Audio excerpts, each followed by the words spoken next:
किससे बनती हैं ये? यूनियन ऑफ वासा डिफरेंस और सेमाइनल वेसिकल के से मिलने से बनती हैं।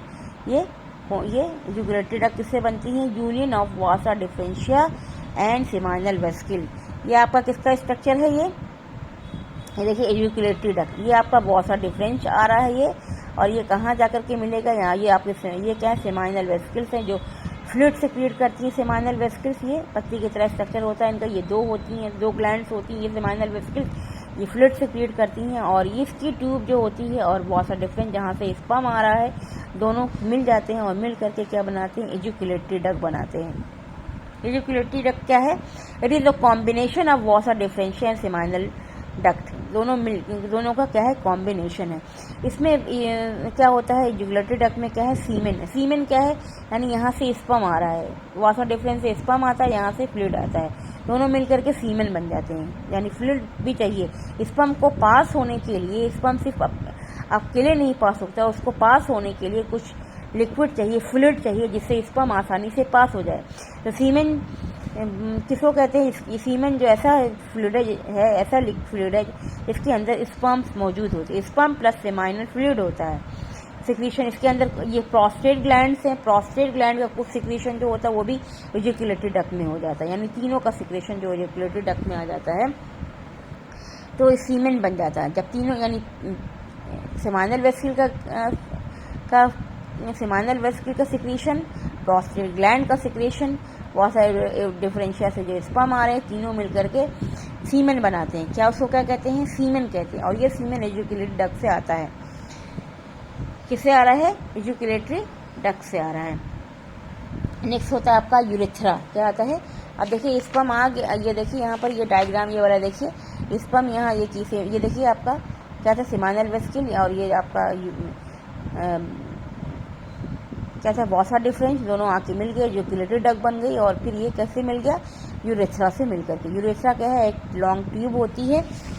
क्या है यूरेथ्रा? यूरेथ्रा जो है लॉन्ग मस्कुलर ट्यूब है, मसल्स की ट्यूब है यूरेथ्रा। ये सेक्शन फ्रॉम कहाँ से फैली रहती है? यूरिनरी ब्लैडर से लेकर के टिप ऑफ पेनिस तक है। ये आपका देखिए यूरिनरी ब्लैडर है, ये यूरिनरी ब्लैडर से लेकर के टिप ऑफ पेनिस के टिप तक ये आपका यूरेथ्रा फैला रहता है। ये कैसी ट्यूब है? इसके अंदर स्पर्म भी आ रहा है, इसके अंदर जो है आपका यूरिन भी पास होगा। दोनों एक साथ नहीं पास होंगे, अलग अलग पास होते हैं। कभी यूरिन, जब यूरिन पास होता है तो सीमेन नहीं पास होता है, जब सीमेन पास होता है तो यूरिन नहीं पास होता है। दोनों क्या होते हैं? अलग अलग होते हैं। और इसको कहते हैं, इस डक्ट को कहते हैं, जब आपका एजुकुलेटरी डक्ट और जाकर के जब आपका जो है यूरेथ्रा में मिल जाता है तो उसको हम कहते हैं यूरिनोजेनाइटल डक्ट। क्या कहते हैं? Urinogenital duct. ऐसी डक्ट जिससे यूरिन भी पास हो और स्पर्म भी पास हो, तो उसको हम कहते हैं यूरिनोजेनाइटल डक्ट।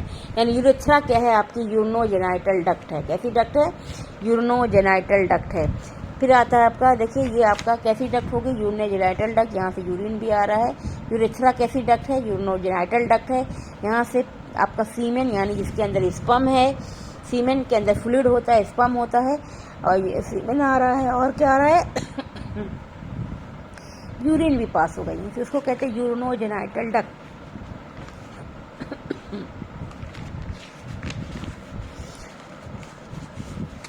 नेक्स्ट आपका पेनिस। ये देखिए आपका क्या है? ये इसको कहते हैं पेनिस। ये क्या है? पेनिस। पेनिस जो है आपका मस्कुलर जो है स्ट्रक्चर है, लॉन्ग होता है, इरेक्टाइल यानी बिल्कुल सीधा होता है। इरेक्टाइल टिश्यूज के अंदर होते हैं। Tissue is richly supplied with blood vessel. इसके अंदर जो भी टिश्यू होती हैं वो ब्लड वेसल्स उसके अंदर होती हैं और इसके ब्लड सप्लाई होता है अच्छे से। ये कॉमन पैसेज होता है किसके लिए? स्पर्म के लिए, यूरिन के लिए, भी हमने आपको बताया। और ये कपुलेटरी ऑर्गन है। ये क्या है? एक कपुलेटरी ऑर्गन है। It never carries both of them at the same time. यानी ये आपका जो है, ये आपका कौन सा ऑर्गन है? ये कपुलेशन में हेल्प करता है। क्या करता है? कपुलेशन में हेल्प करता है। इसके अलावा यहाँ से यूरिन भी पास हो रहा है, इसके अलावा यहाँ से सीमेन भी पास होता है। ये किसके थ्रू? पेनिस के थ्रू हो रहा है। तो ये आपका हो गया पेनिस। नेक्स्ट आता है आपका स्पर्म। यानी जो स्पर्म बन रहा है, मेल गैमीट इसको स्पर्म कहते हैं। स्पर्म क्या है? मेल गैमेट होता है, मेल गैमेट। टाइनी होता है, मोटाइल बॉडी से। देखिए ये आपका स्पर्म की स्ट्रक्चर है, कैसा है? टाइनी है, छोटा सा होता है बिल्कुल, यहाँ से बड़ा स्ट्रक्चर बना है लेकिन छोटा होता है। मोटाइल का मतलब ये चल सकता है, क्या कर सकता है? मोटाइल बॉडीज होती है, चलने वाली बॉडीज होती है, एक जगह से दूसरी जगह पास हो सकता है। मेल बॉडी से फीमेल बॉडी में चला जाता है। इसके अंदर एक लंबी सी टेल होती है, टेल की ये टेल है, टेल के थ्रू ये मूव करता है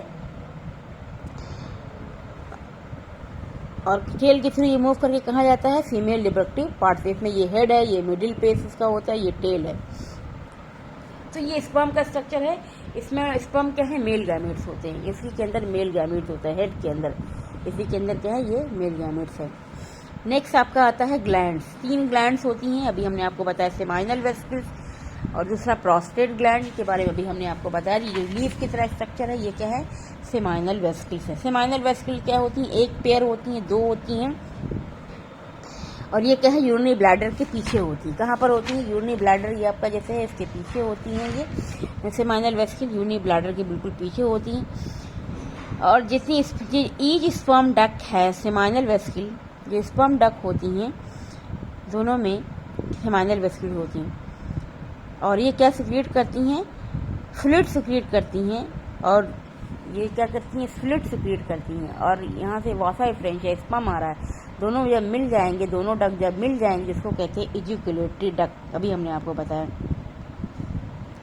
तो ये कॉमन डक्ट बन जाती है दोनों को मिल करके, इसको इजैक्युलेटरी डक्ट कहते हैं। और ये क्या करता है? Help in the mobility of the sperm in female. और यानी सेमाइनल वेसिकल से जो फ्लूइड निकलता है वो किस में हेल्प करता है? मोबिलिटी ऑफ स्पर्म, जिसमें यानी ये फ्लूइड है तभी स्पर्म मूव करेगा, मूव करके फीमेल बॉडी में जाएगा, क्योंकि इसके अंदर से जो फ्लूइड आ रहा है वो बिल्कुल कैसा है? लुब्रिकेट है, लुब्रिकेटिंग फ्लूइड है, बिल्कुल तेल की जैसे ऑयल रहता है, ऑयल में कोई चीज़ स्लिप कर जाती है, उसी तरह उसके अंदर स्पर्म जो है वो स्लिप करते हैं, मूव करने लगते हैं आसानी से। दूसरा कौन सा ग्लैंड है? ये यूरिनरी ब्लैडर के बिल्कुल नीचे होती है, एक ग्लैंड होती है, ये देखिए सेमाइनल वेसिकल और के पास होती है, यूरिनरी ब्लैडर के नीचे होती है, इसको कहते हैं प्रोस्टेट ग्लैंड।